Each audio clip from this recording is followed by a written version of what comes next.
Hey there guys, welcome, Happy New Year to another Friday night fairy tale. Today I'm going to be doing two fairy tales because they're both relatively short. As you can see, for Christmas I got this new super cute dress covered in little tiny sleeping foxes, which are one of my favorite animals both mythologically and in real life. In mythology, foxes have long been mythologized as sly and tricky. In Japanese mythology, they're viewed as magical spirits who live forever and use illusion magic to trick people, sometimes malignantly, other times just as like kind of a neutral fun thing that they do. In a lot of fairy tales, foxes are the bad guys, but in other ones, they're the good guys. So I found kind of two examples of that today. The first fairy tale is an Aesop's fable, and it features a fox and a crow. So the fox is slinking around in the forest looking for something good to eat when he sees a crow up in a tree with a piece of cheese. And he knows that he's not going to be able to get this cheese because it's all the way up there and foxes can't climb. But the fox is smart and tricky. So he goes up to the base of the tree and he goes, "Wow, what a beautiful bird, how shiny and raven black are the feathers, look how they glint in the sun. I bet this bird has the most beautiful voice in the whole wide world." And the crow is a very vain woman, and so when she hears him saying all these things, she's very flattered. And she opens her beak and begins to sing in her hoarse, croaking voice. And the fox laughs and gobbles up the cheese, and he says, "Your voice would be beautiful, all right, if it didn't crack so much, but do you have your wits about you?" And he gobbles up the cheese and runs away. So that's like a very short little story warning about, vanity, basically. And then in our next story, it's a Brothers Grimm story. Our fox is the protagonist, the good guy.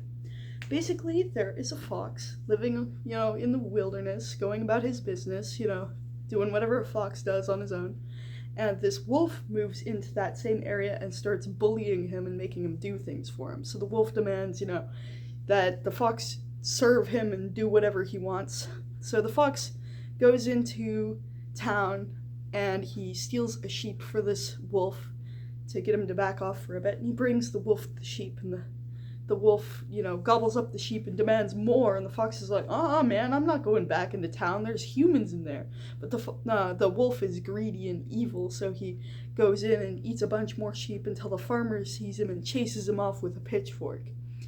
And the next day the wolf comes and he's like, "Bring me more something else, And the fox is like, "All right, okay, I know a place where we can get pancakes from the baker woman." So he goes into town and he steals a pancake, very sly and very sneaky, and he brings it to the wolf, and the wolf gobbles it up and is like, "Where can I find more?"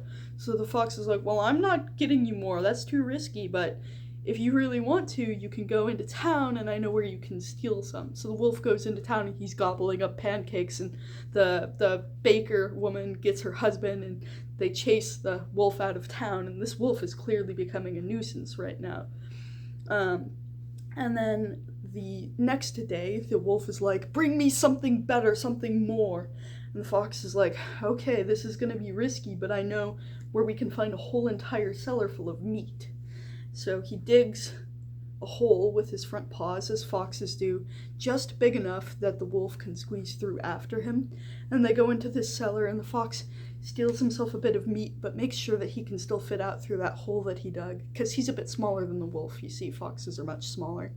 But the wolf, he sees meat just everywhere, walls covered in meat, meat hanging from hooks on the ceiling, and he's filled with avarice and greed and hubris, and he starts just gobbling down all this meat.